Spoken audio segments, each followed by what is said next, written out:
Hey, I think we'll get started. Good morning, good afternoon, good evening, depending on where you are in the world. I'm really excited today to introduce Dr. Anthony Wang, who's going to be talking to us about managing select agents with Sample Manager at Texas Biomed. Dr. Wang brings over 17 years of experience in managing high contaminant laboratories, including ABSL4, BSL3, and select agent facilities. As a certified biosafety professional and a co-director of the BSL3 Operations Program for the IN-TRAC Center at Texas Biomed, Dr. Wang has led numerous initiatives in biosafety, risk assessment, and regulatory compliance. Thank you so much, Anthony, for being here, and really looking forward to your talk. And maybe just really quick, some housekeeping. If you have questions, feel free to put them in the Q&A or the chat. We'll mostly try and address those at the end, but if anything's sort of pressing, I'll make sure to interrupt Dr. Wang with the question. Thank you so much. Thank you, Hannah, for such a kind introduction. And hi, everyone. It's my pleasure here to share with you a little bit about the management of the inventory system. I think this is a pain point for a lot of us, especially since, I think you all know counting those vials doesn't always make sense. But having a good system really make a difference on how we manage the inventory. So I was a molecular biologist for my PhD training, and after doing a few years in postdoc, I decided to really join the dark side, is what I call it. And as I know you mentioned, I've been working on high containment as a BSL3 manager and biosafety officer for several years between Ohio State, U Chicago, and Texas Biomed. In all these institutions, I've been ARO or RO right now for all the cell programs in implementation and overseeing, evaluating different inventory systems, starting from paper Excel to homebrew systems and various off-the-shelf systems. And so I just want to share a little bit of my journey here in a way and how we get to where we are today. One of my goals in the 2024, last year, taking over the cell program was to move our inventory system from one to the other. And I was really excited to have the availability of LabKey Sample Manager, which is the one we're using right now. So, I just want to start with a little disclaimer here. The view and opinions here is my own. It doesn't tie to Texas Biomed. Just need to have that show really quick. I'm hoping after our discussion today, I can provide you with a little insight on how to manage the agent system inventory, starting from the regulations and how those are implemented with the different systems. I want to use the opportunity to share with a little bit on how we migrate from one system to another. There are a lot of lessons learned from my mistakes, and I hope by doing that, you won't make the same mistake I do. And then a little bit of things that we customized, adapted, and lesson learned during the implementation. And I'm pretty sure that Hannah will be the one doing the demo afterwards, just to show everyone a little bit about the system on the generic side. So before we start about the cell agent, I just want to give you a little background about Texas Biomed, so that you know how important this system is to us. So we are an independent nonprofit institution, and the nonprofit business model is really helpful in moving science from bench to clinical trial faster with less bureaucracy. But on the other hand, the laws and regulations we still need to follow for sure. And we're moving faster, but it's less bureaucracy, but doesn't mean that we don't have to follow the same rules, right? So it is important to know that we follow the same rules as everyone, and we make sure that all the regulations are followed before we move on. But just less level that we have to go through. For example, I report directly to the CEO, so have a direct line of reporting for Dr. Schlesinger you see on the screen there. And some of our achievements are highlighted here. Early on, hepatitis C is the big one. These are really rely heavily on chimpanzee studies. And at Texas Biomed, we have association with our primate center, is the Southwest Nature Primate Research Center on site, and since the hepatitis C using the non-human primate model is the only possible models that's susceptible to the disease outside of the human, so that helped us with Gilead to develop the Hep C vaccine. We also participate in almost all the preclinical testing of the COVID vaccines when we started the pandemic. And I think this, I think a lot of times we feel like it's behind us, but there's a lot of challenge in front of us to with regard to all the emerging pathogens and possible pandemic. We also work with a lot of BSL4 agents, including Ebola, and the Regeneron's Ebola approval really rely a lot on our study. That's within the BSL4. Just look at quickly on the numbers here. Just zooming here. Our facility, we have about 70,000 square feet of lab spaces. These are mainly BSL1 and 2. But for the containment lab, 7 containment laboratories, including 3 of them registered as an agent lab. Capability to study any agent from A to Z. That's what we usually say. And with some of the scientific programs surrounding those.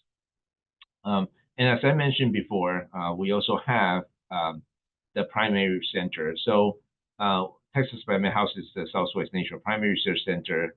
We have several thousand non-human primates here. The ratio that I calculated last is about 8 to 1, so 8 monkey to 1 human. I know what you're thinking, but no, it's not the planet of the apes. We're one of the 7 ethical operating primate centers that's funded by the NIH. So baboons, macaques are, come the highest number of species that we have on site. And I think early on I mentioned about chimps. They are no longer allowed for research, and there are 35 of the chimps that are around that number on our campus. They are here for retirement, so they are just being cared by our staff, and those are funded by NIH. One thing I do want to point out is that our animal sample is maintained using a system called TxBiomed, Total Animal Care. That's also based on LabKey. So that was one of the important determination factor for me when we are looking at different inventory systems, because having multiple systems, multiple programs, you will need more different type of knowledge and tech support. And so there's benefit in consolidating system. And tech industry is moving so fast. So, having to maintain a homegrown system is almost unsustainable after a while. So with that backdrop, I just want to ask one question here, and I'm hoping Hannah can help me pull up the poll. Just a curiosity, how many of you have a select agent inventory? And on a ballpark, how many sample vials do you have in your system? And so I think I will give everyone a few minutes to vote. And I think I should be able to switch slides without messing up the voting system. So I'm going to try to do that, but if I mess it up, Hannah, please let me know. You're good. Okay. And we should probably try to capture like 80, 90% or so the people we can. And let me know when the poll is ready so we can share. Feel free to share. I'll end it here and share those results. Perfect. Okay. Ooh, so, all right. So we have quite a lot of people here that has inventory system. And if we're from less than 100, which are most of you, and up to 10,000, more than 10,000. Cool. Very cool. That's really good to know. All right. So I guess you guys have the same pain point as I do. Thank you very much. So for those who don't know, I think a little bit of brief background here. And for those who do, maybe it's a quick review for you about select agent inventory requirement. And first, of course, we define what those are, right? So in select agent realm, there's like 3 things that you have to put in inventory way. The biological agents, which are the microorganisms, bacteria, viruses that can cause disease, human, animal, plant, or other living organisms. Of course, there's a list of that. Toxins are the toxic material. So there are things that don't replicate by themselves. And so there are a few toxins that are in the select agent listed as an agent. And one thing that we sometimes overlook are the recombinant synthetic nucleic acid. The positive strain RNA are the main one that can still be a select agent because they are considered infectious RNA. And so with those in mind, those things that we need the inventory. So what are the list of select agents? Well, if you are working with select agent, this is probably a list that you are super familiar with. Not sure if my bar up here is blocking anyone's view. I hope not. Sorry. Let me see if I can move that out of the way. There we go. Okay. All right. So there were 67 select agents until January 16th, where I'm sure all of you are in this realm are familiar with all the ones that it's being removed The Brucella species are the big one. Well, we don't work with plants, so I don't really pay too much attention with that. And African horse sickness is the other that's being removed. So now there are 62 of these. Some other changes are, I kind of point out everything in red. The Ebola space virus is, renaming to Ebola virus. And so that way it's clear that it includes like Zaire, Sudan virus, resident virus, things like that for the other Ebola.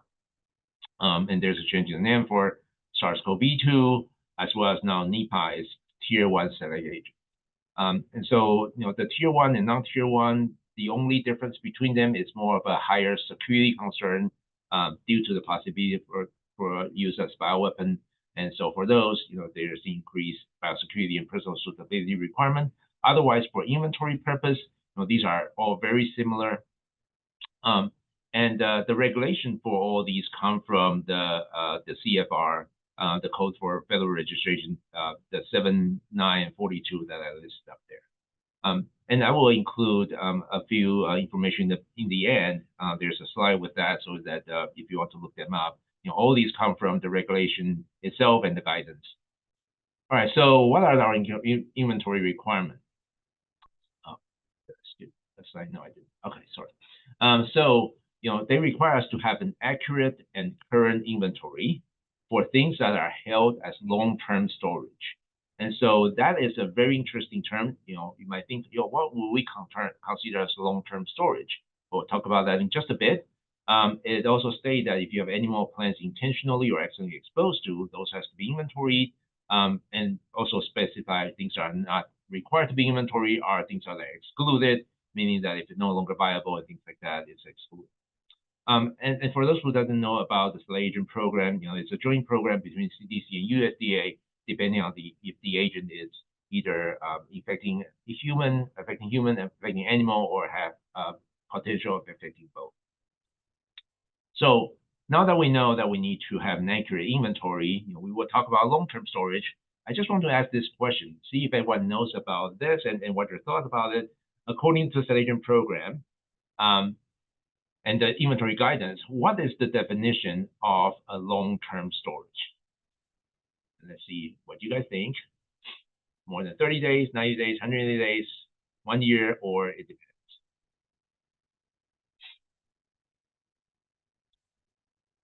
And Hannah, feel free to make those changes or monitor that while I go down to the next slide.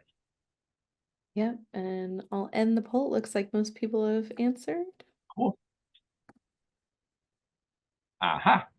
We got most people answering it depends, which is great because that's kind of the standard answer if you are in the realm of biosafety, because a lot of things, it's true, it depends. But I'm happy to see actually people are selecting all the other days too, because this is what something interesting I learned is that you are the one, the institution are the one who define what's considered a long-term storage. And so, in the regulatory document, it states here that if they are not part of ongoing experiment and not been accessed for a significant period of time, it can be considered long-term storage. And the 30 calendar day is actually an example provided in the guidance document. So a lot of times people read that and consider, oh yeah, it's 30 days that I need to have it as long-term storage in inventory, which is not true. And after quite a few inspections, I've learned that sometimes it's just not possible to have some of these samples into your inventory system in such a short time due to the need to get the titer or get the CFU for some of the samples. But either way, having inventory, of course, is important. So even if you have if they are not long-term storage, they are working stock, you still need to have some kind of system that the SLA agent program can check. It just does not need to be in this vial by vial, count everything, detail regulation type of inventory system. So just keep in mind the long-term storage requirement and the working stock, and it is critical for you to determine or define in your program what you will consider long-term storage. And for example, for us, we define the long-term storage as anything more than 6 months or 180 days. But you make your own choice there, as long as to clarify. And these agents, of course, they have to be kept in a secure location that's registered with the agent program, right? So let's keep going. All right. And going down even further, it states are the different things that you need to have for record keeping, identify individual responsible for inventory. So you need to have some kind of access level for the users. You need to have the internal audit system, make sure that you are doing inventory checks and document changes in the inventory. So all the inventory movements. So I'm listing all the different components that you need to capture in the inventory system. And then accountability, I interpret that as audit trails, meaning that every single touch point of the inventory need to have a way to track it. So just a quick view from what I have in our inventory system on the right here, and then it is all written as record keeping requirement. Here are the basic agent information that are required for you to capture, and so there are some that are required to capture, but I do want to point out a lot of times there are things that are good to capture. So if there are things that will benefit the PI, the users, we usually capture more than what's minimum. But for the minimum, it's name, characteristics of the agent, quantity acquired, so how much do you have to start with, date of acquisition, and the source is the one that a lot of times people miss. So the source or original source means where the agent was originated from or generated from. And even if the source is internal, you have to mark it. So for us, we have things from BEI, from other institutions, UDMB, all those as the drop down, but we also have Texas Biomed. So if anything that's generated internally, the source will be Texas Biomed. And then the storage location, building, room, freezer, and other storage locations. Right. So these are the basic information. More basic information. So these are not tied to specific individual agent now. Now you need to document who is moving them, when are they moved, by whom, when are they returned. And so usually in most systems, this is used as a check-in. So you check out the vial, you check it back in. The purpose of use, that is the important and big one. And so, you have to, every time you take something, what to use it for has to be documented in your inventory system all the way to the final disposition. So you all gave it out, you use it up, those has to be documented. External, internal transfers, I'm moving from one facility to another, those has to be documented. And the last one here is that if you are using the system and identify anything that's a theft, loss, and release. So this is a very specific term on the station program that require a specific Form 3 that's filed to the program if you have anything that's considered theft, loss, and release. Okay, now I'm sure I'm overwhelming you with, geez, how much information I need to capture, right? So it is a lot. I have to agree with you. There's a lot of information you need to capture with the inventory system, and it's definitely not easy to do if you only have pen and paper. Lastly, the information needs to be accurate, legible. These are control assets, and authenticity may be verified. I always find it difficult if I have a piece of paper, how do I verify the authenticity? But at least electronic system, the logging and the control access, those can be done there.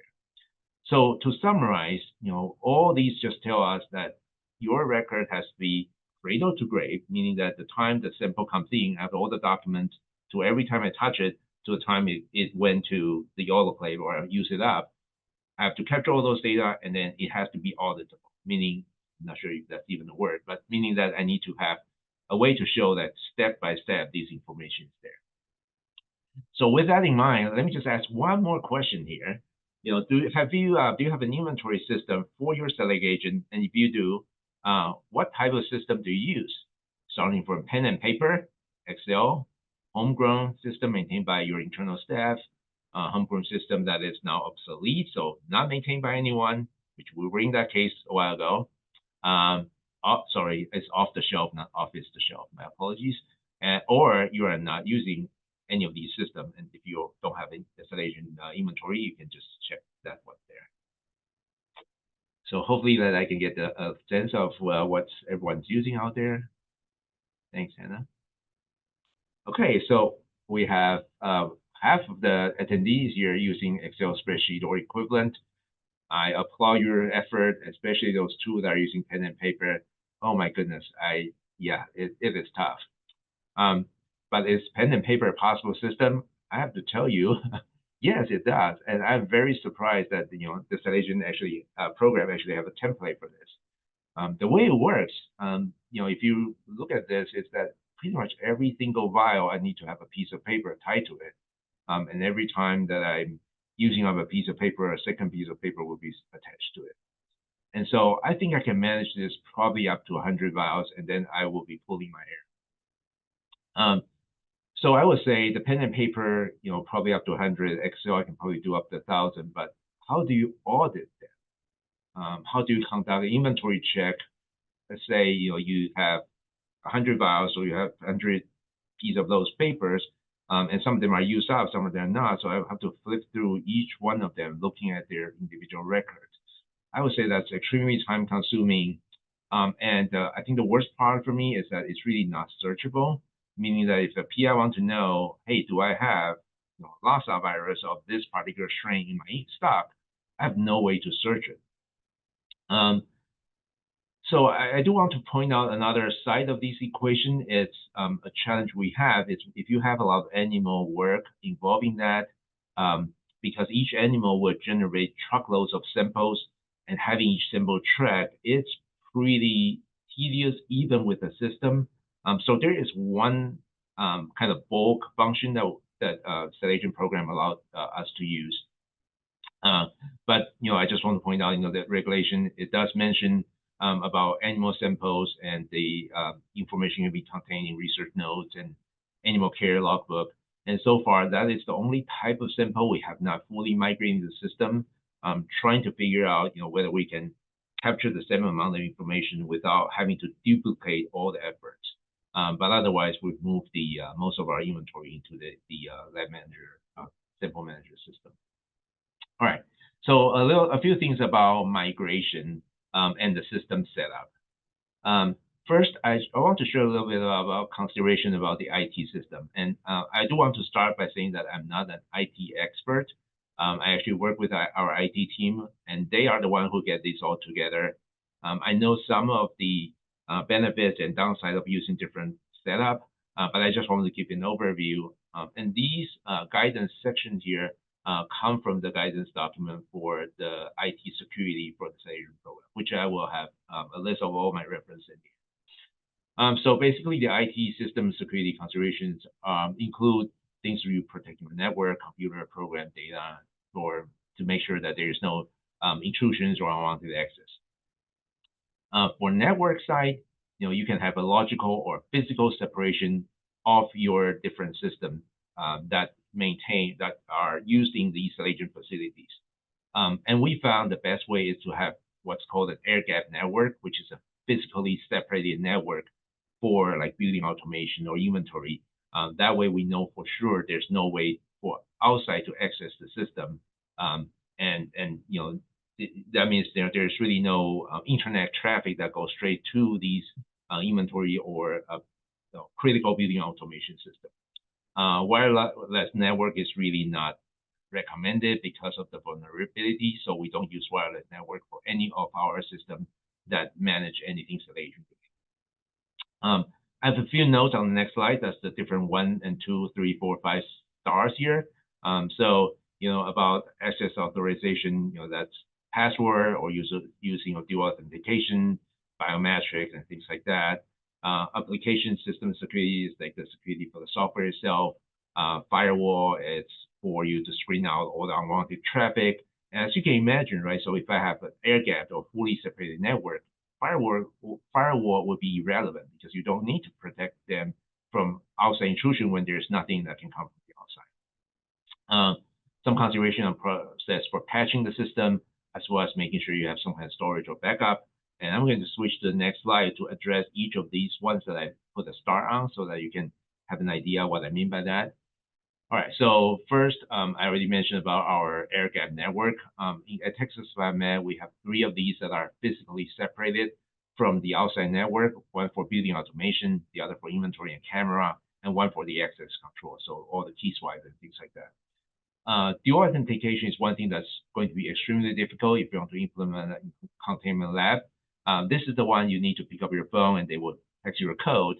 where you don't have those way to access those inside the containment lab, either BSL3 or 4. And so since we are air gapped again, so the risk of having outside intruder is pretty low, we decided that's irrelevant. We didn't use that. And also biometrics can be impossible. So, fingerprint or iris scanner is going to be difficult if you are behind a pepper or something like that.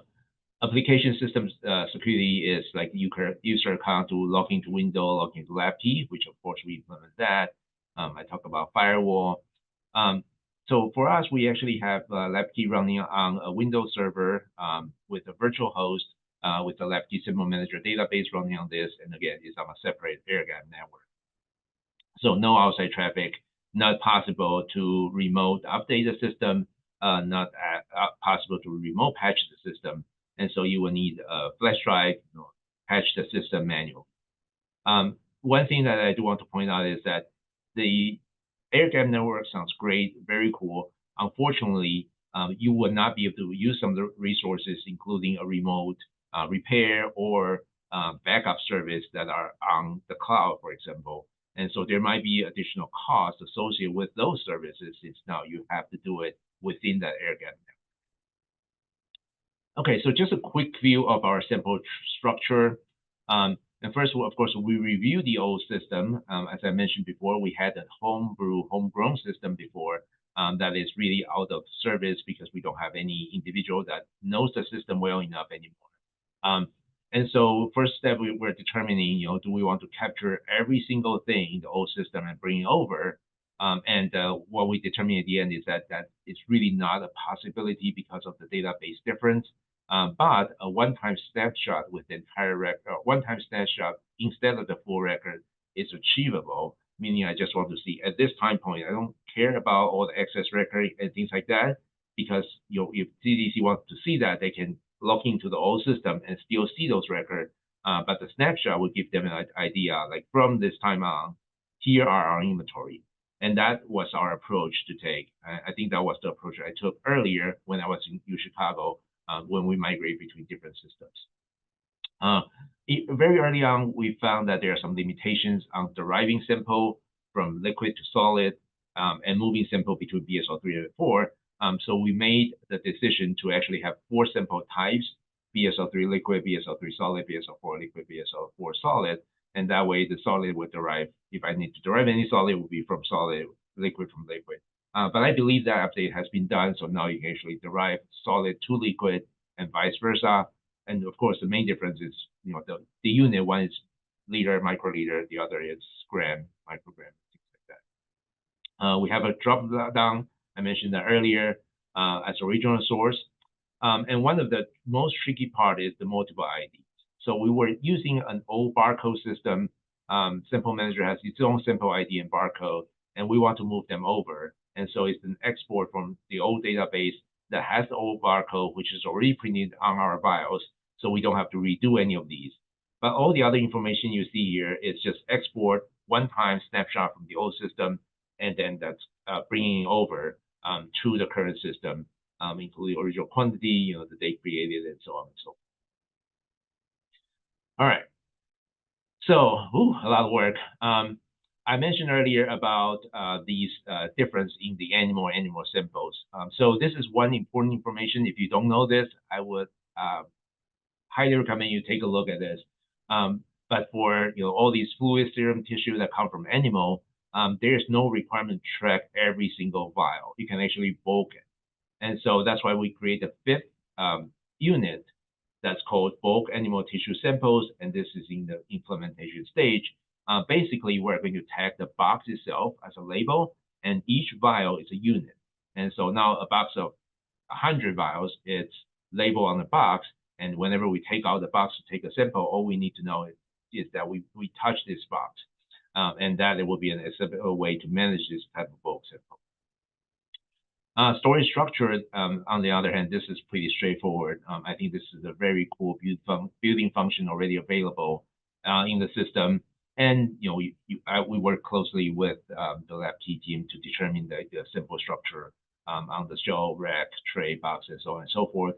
And the box having the nice box view really helps us with the inventory and when we need to do that. So here's a fun question for you. If an inspector were to ask you to list all of your specific agents and all of the sample for specific agents and their corresponding location, how quickly can you provide that information? A day or two, within the day, a few hours, less than 30 minutes, or I just don't know because it cannot be done easily. I have to tell you, before the current system is implemented, not sure, not easily done. I don't even know if I can capture everything because the search function is pretty crappy in our old homegrown system.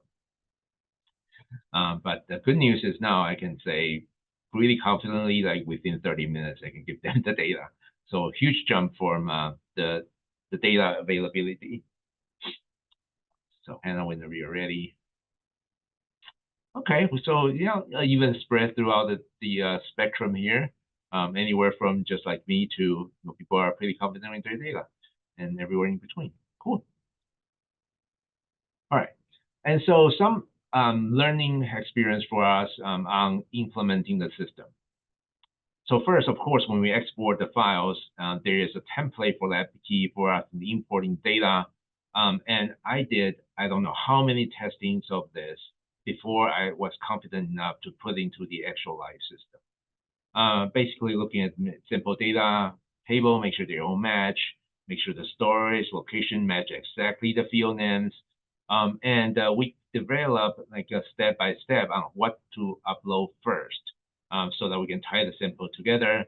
The easiest one is the one that's consumed because even though we do a snapshot, all the prior data is in there. So we said, why not bring them all over? So this one doesn't have any location, less conflict of the information. And then we validate each of these locations, and we actually have to bring in our prior outside contractor to go through with Excel script to ensure that those the fields for the different freezer locations were compiled correctly. And finally, after all those got done, we did a parent-child relationship table. So if one sample was derived from another, since now all the samples are in the system, including the consumed ones, they can now tie to each other. So we can see, these samples are derived from that. So by doing those steps, we're able to review the system almost. But boy, that takes us a lot of system failures and things like that. So I would say have a test system for yourself, and the failure is guaranteed. I just want to show you my failure, or not my failure, but my error log there on the right. As you can see, we have the original source not matching, and bus one is occupied another sample, and so on and so forth. And the error log is my best friend for a while because it did tell me what do I need to do to fix that. So yeah, it's quite a learning curve, but it's something that someone that's not technical is able to achieve. One more thing is about label printing. As I mentioned before, we have a label and a printer that we know works well. And so we want to make sure that we're using the exact same one, mainly because the requirement here, other than being legible, it has to be able to survive the surface decon and the extreme temperature storage.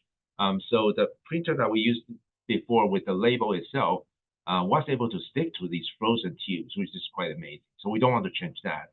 And the good news is that from LabKey, we learned that the bartender tender, which is a barcode printing software, is able to support the printer, so we didn't have to change that, or the printer paper, which we have a truckloads of. And finally, once we get all those together, training. So it's a lot of walking through the users on how to do things.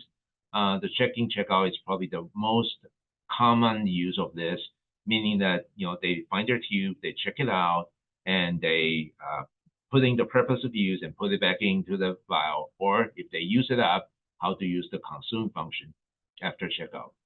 And then the next one is aliquots or derived samples if I'm making more vials of one, or separate it out into multiple vials, moving agent between locations, including the freezer and things like that, as well as using spreadsheet to bulk upload the sample, which is very handy if a lab has created boxes and boxes. Usually I see this as in the reverse genetic scenario where they are creating a lot of samples in the same time, and having them typing each individual is very time consuming. But having an Excel file where you can just drag it through, bulk upload. That's something that I have at least 3 users that are very comfortable doing this process on their own. And again, we have a test system, so I ask them to upload in the test system, make sure everything is correct before they put it into the actual system. Then finally, we need to derive a way to inventory spot check. And we found that using the pick list, so we will go through the box and then put the vial we want to inventory check in a pick list, and then in the end, just mark all the items in the pick list as spot check on this day and put into check back into the system. And I show that to the CDC. They're actually quite confident that because they tag, I'm the one who did the spot check, and these are the ones I checked. They're very happy. Under the administrator end, having understanding how to grant permission, password reset, especially in a closed network, so individual cannot generate that password reset email. There are some processes that are a little different than the system that's network connected, so I have to learn that. And a regular user right now can only have the storage editor access level, meaning they cannot add or remove boxes. But I'm thinking once they're more advanced, they can be a designer. But these are the different levels where you can have some access control so people don't mess up other people's sample. All right, so quick lesson learned and wish list. I highly encourage people who are migrating any system to have a staging system for both user training and simple upload testing. I just cannot stress enough how that has helped me. If I were to put all these in the actual system on the first try, it's going to be a huge mess and I have to redo everything again. That includes able to test software on staging before patching the production software so that we don't have any issue. And I actually put the test system under a VPN, but on outside network, so people actually can practice at home if they choose to. And the data in there is pretty messy, but it's okay. It's not real data. So, there's no security concern there. Sample data conversion and migration take a lot of trial and errors. And so, as I mentioned before, we use the error log a lot. I think, having a clean error log like what LabKey has is super helpful. And then make sure you're uploading in stages. So, there is a little trial and error there. We're trying to upload everything at the same time and just kicking back saying that cannot find that sample as parent. And then we notice later, oh yeah, you need to start with the consumed so that it has something to reference to. And because we don't have wireless network in a lab, we just need a very long internet cable. But we also created a temporary view-only account for the inspector so they can actually go in there and browse. That gives them a little more confidence. Oops, I'm sorry, I didn't mean to do that. And then the box map, that was a great visual for me when we were doing 100% inventory. I actually didn't pull every tube out when I'm doing 100% as long as they match, and then I take a few out to sample. But if you have any tube missing, that's going to be super obvious for the inspectors to just be aware of. So here are lastly a list of my wish list that we found throughout our using of LabKey. For the last freezer structure in the test or staging system, there is not a function to copy it in production. And so it'd be nice that we can just copy and paste that structure. That would make it a lot easier. Bartender, when it's working, is great, but oh my goodness, setting that up requires a lot of technical know-how. And luckily, I have Hannah and their group here helping us, and we have the IT that has close relationship due to the fact that we use the same system for animal sample inventory. We have a little discussion about the next few things, because for our purpose, we check out and check in almost right away. And so sometimes it makes sense to have it as one step, and I don't think there's an easy way to combine those. We also, try to have a way to have a secondary verification. For example, if somebody, accidentally click discard on something that they don't intend to do, I would great if I have a way to approve, or I can just stop that when they were doing that process. Or if there's a process, like for someone to autoclave a sample, if in our SOP we require second level approval, it would be great that there is something like that built into the system. And I don't think that's available yet. We cannot add comment on the box level, only the sample level. And so we have that alternative I mentioned earlier about pick list. But we also work with the team on the possibility of having a comment that we inventory this box, that would be nice to have. There are some printing inconsistency between which view you're in, and that's something we send up the change so that they are aware.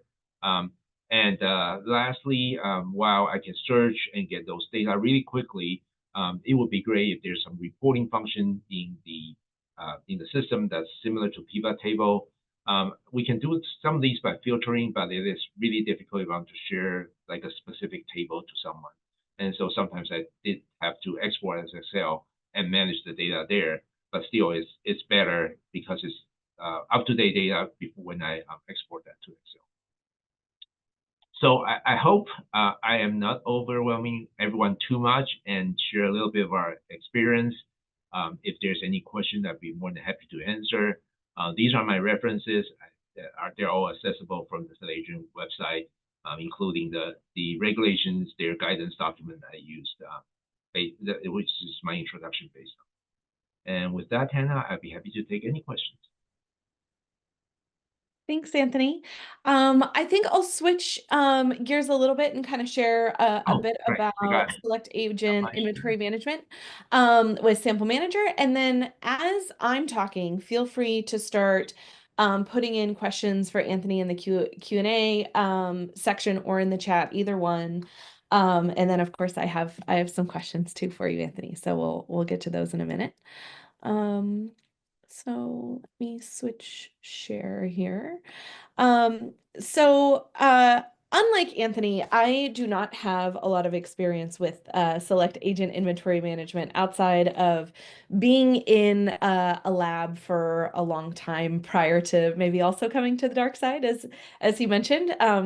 But it's really exciting for me as the director of product here at LabKey to be able to work with scientists that are looking for systems to track their data within the LabKey product suite, specifically in Sample Manager.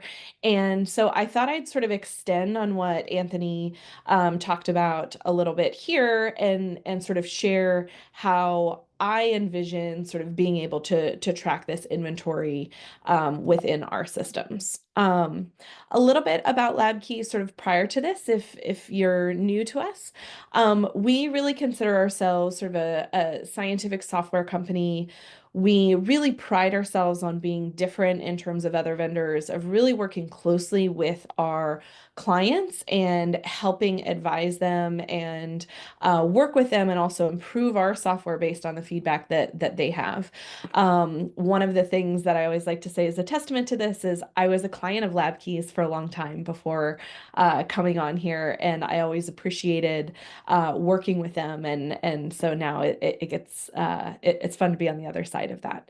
And definitely now as sort of the director of product, one of the things we like to do, kind of based on what you saw with Anthony, is as our clients have feedback for us, we like to really take that seriously and incorporate that back into the product. And so I was definitely taking notes as Anthony was sharing some feedback there. In terms of our Sample Manager product, I think there are three things that we really like to focus on that really can help with select agent management in particular. And so that data integrity piece, most of us, it looked like, we're sort of in the bucket of using paper-based systems or Excel. Sometimes having a more robust data management software allows us to have sort of enforcement of specific data entry. So Anthony mentioned having that drop down of the origin source and being able to be really clear on that helps sort of minimize user error, but then also allows you to do sort of analytics much easier, figure out downstream troubleshooting. You're not having to figure out how somebody labeled something when that label is already preset. The sample traceability piece as well. So this is something that Anthony talked about a lot, of sort of that cradle to grave, making sure that who did what, where they did it, and why they did it. And so being able to provide information around sort of that origin source, or something like the date of acquisition, and then also that final disposition is something that we're really keen on continuing to do and then continue to improve on within our system. And then lastly, that system flexibility, and you'll see this in the next slide, where you can really customize your data capture to match what your lab requirements are. And so, and obviously as well to meet those regulatory standards, but everybody has slightly different ways of capturing metadata or the things that are important to them. And that's definitely something that we pride ourselves in as well, because we want your system to match your lab, not somebody like me telling you what's important to capture for your work. So kind of an example of this, you'll see Anthony had a few sort of smaller screenshots of the system, but you're able to sort of capture this lab inventory within our sample management tool.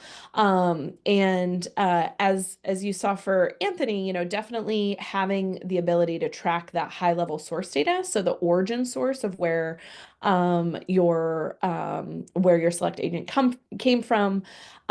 In my example, I could imagine sort of splitting this out also into different types of select agents. And so again, having that flexibility of matching wherever you guys are at within your organization. Obviously, being able to sort of register those different sample types as well. And so you can have sort of vials, tissues, other things. And then ultimately also being able to track where those samples are in storage and having that flexibility in your storage to be able to say exactly what your freezer looks like or your shelf or wherever it is that you're using. Um, and then two other things to sort of share here is Anthony mentioned very early on how useful it would be to capture information in sort of the same system that was being used for their EHR. And similarly, we also have tools within Sample Manager that allows people to track experiments with an ELN or assay results. So if you have sort of PCR or other things that have happened, you can insert that into the system, and then that automatically gets linked with the samples that you have, as well as tracking sort of sample specific workflows. And so that allows you to really get a very holistic view of everything that's going on in the laboratory, as well as being able to sort of track that sample traceability. And then lastly, another piece that we sort of support is multiple labs or groups can also share the same sort of inventory management, especially sort of real life, right? We're often all sharing freezers or big pieces of equipment or things like that. And so if you wanted to partition that data even further and have even more fine-grained access to specific data, you would be able to do that within our system as well. And so a few other things that I wanted to highlight in terms of how Sample Manager can help support the select agent management. We are a sample-centric system. So one of the things that is really nice about our system is that you can really simplify your querying on something that happened in the past rather than just getting that snapshot of what's current. And so that allows for, again, sort of easier troubleshooting. I think Anthony mentioned if somebody, accidentally discarded something, you don't have to go traipsing through an audit log. It's pretty readily available for you to be able to access that. You can also enforce that source. So making sure that you have that easy traceability of the origin of the sample that you're working with. Also customizable box views, so something Anthony showed as well, making sure that that really visually aligns with what you're physically working with to help ease the tracking that you're doing and sort of catch any mistakes that may happen. Making sure that you can also track that working stock status and that final disposition. So in a lot of different places within our system, you'll be able to see either a sample status or whether or not it's in storage, as well as sort of quick, easy audit logs to figure out, what happened if it's in a state that you didn't anticipate. And then also that lab or team separation. So again, making sure that you have that finely controlled access on the data that's relevant or necessary for your lab, while also reflecting reality of like we're sharing labs and freezers between sort of different groups. And then lastly, having sort of audit logs. So making sure that when you're audited or when you're preparing for an audit, that you're able to identify where samples are and then how it might have gotten to that state is also very, very important to us and to Sample Manager.